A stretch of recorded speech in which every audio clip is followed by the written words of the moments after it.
Morning students, today we will study class 8 chapter 13, that is sound.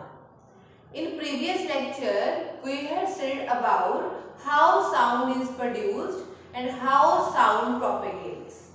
In today's lecture we will study how we hear the sound and what is the structure of human ear and what type of ear are pleasant to us and what is the range due to which we can hear the voice.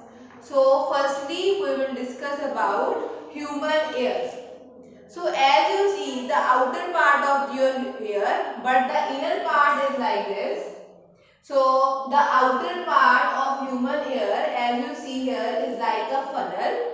When the voice is passed from the outer part, it passes from the canal, and when it passes from the canal, it strikes on the stretched membrane.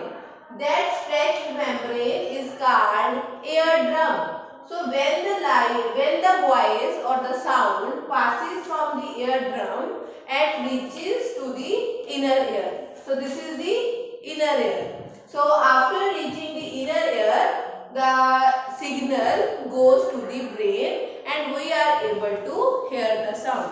So this stretched membrane is called eardrum. So when the sound strikes on the eardrum, it vibrates continuously. So as we know, the vibration always produces sound. So more the sound, more is the intensity of the sound. So here there are the main three parts that we divided the human ear. Number one, the outer part, eardrum, and the inner ear. The outer part is like funnel, the eardrum is like stretched membrane, and the inner ear which absorb the signals or the vibration that is given by the eardrum. Then the inner ear send these signals to the brain and we are able to hear the sound.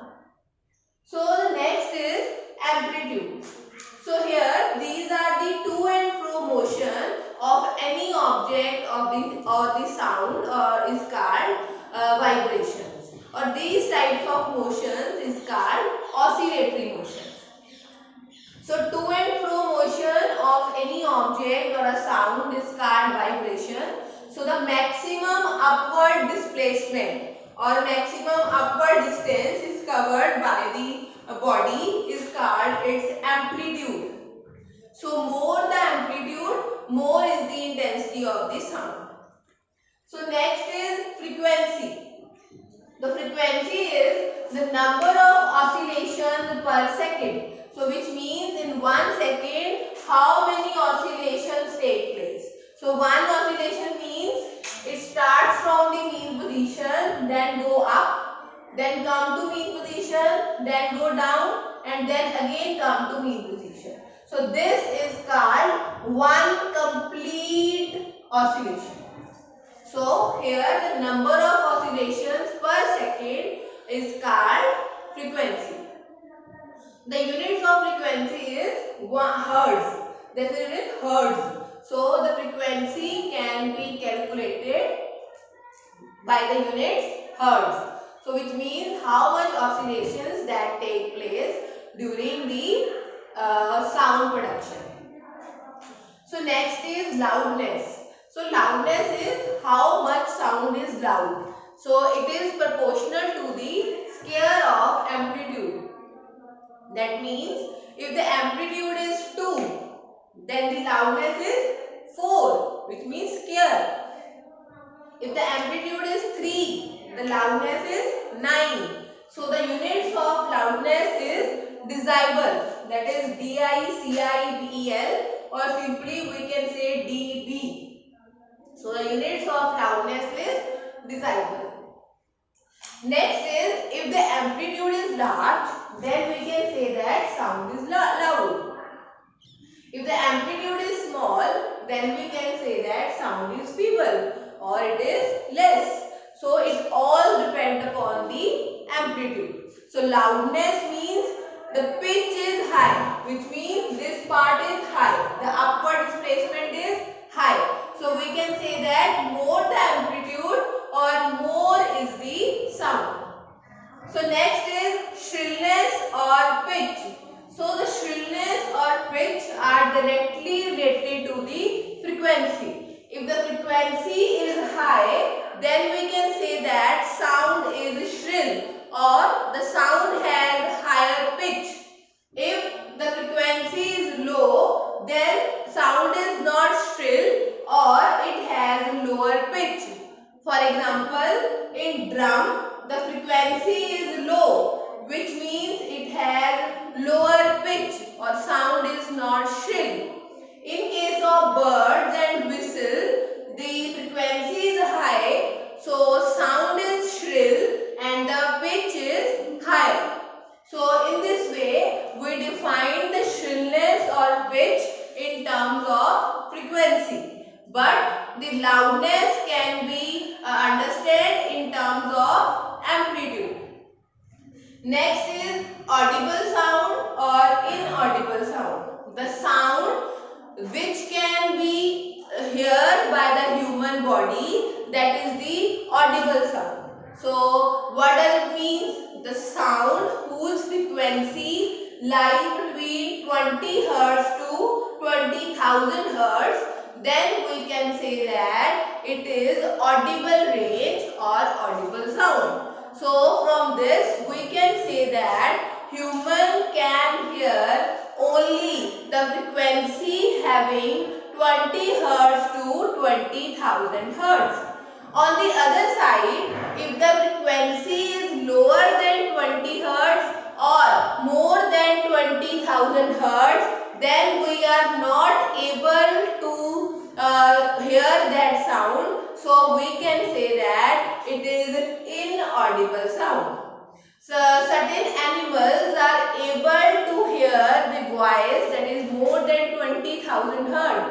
That is, dog can hear this sound. Many ultrasounds or medical instruments can be used to understand or to hear the sound which has frequency more than 20,000 Hz.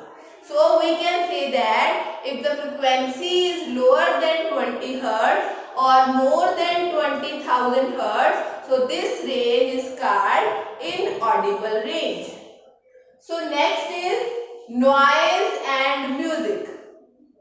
The unpleasant sound, which means the sound which is not make us happy or make us joy, or that is purely unpleasant or which is not recognized by us, that sound is called noise. On the other side, the pleasant sound of any musical instrument which provide us harmony, joy, or any player, that is called music. So there is lot of difference between noise and music. So noise is a pleasant sound, but the noise is a unpleasant sound, but the music is pleasant sound.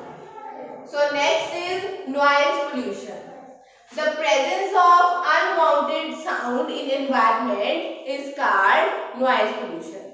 As the unwanted particles in air causes air pollution, similarly unwanted presence of sound in environment is called noise pollution. For example, bursting of firecrackers or any sound of any electrical appliances in kitchens, air conditioner, desert coolers, voice of fan, voice of automobiles, vehicles. These are the sounds which are very unpleasant and which causes the noise pollution.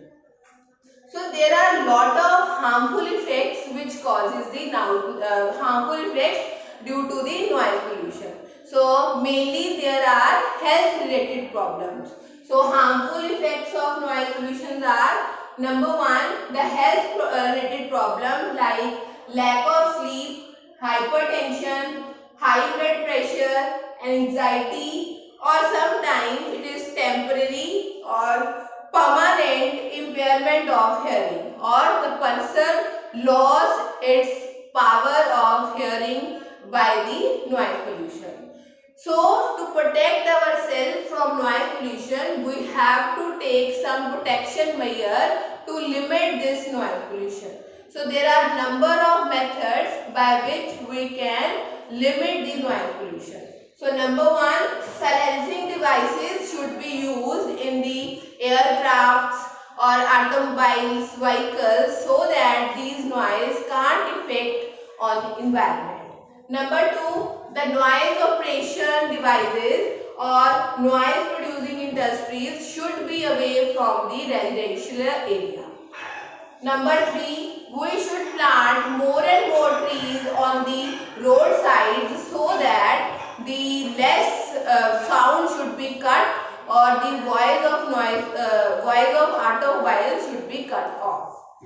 Number four, the use of horns or a musical instrument in parties or DJ nights should be banned, or it should be prohibited in the residential areas.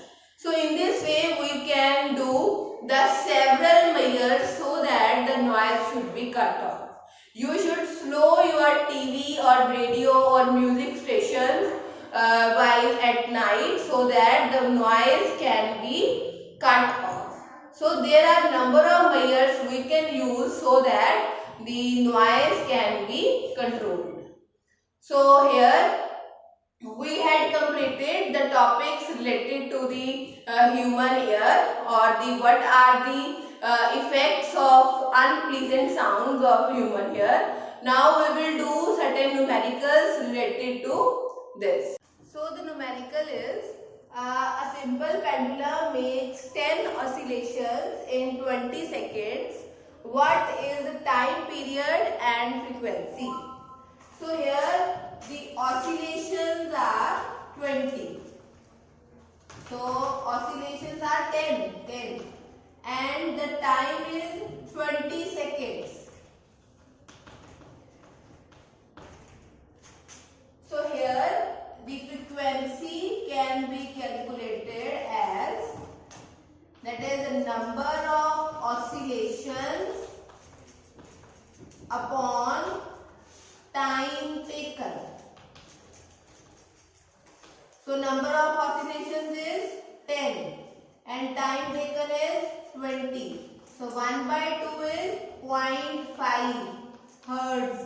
So hertz is units of frequency. Next is time period.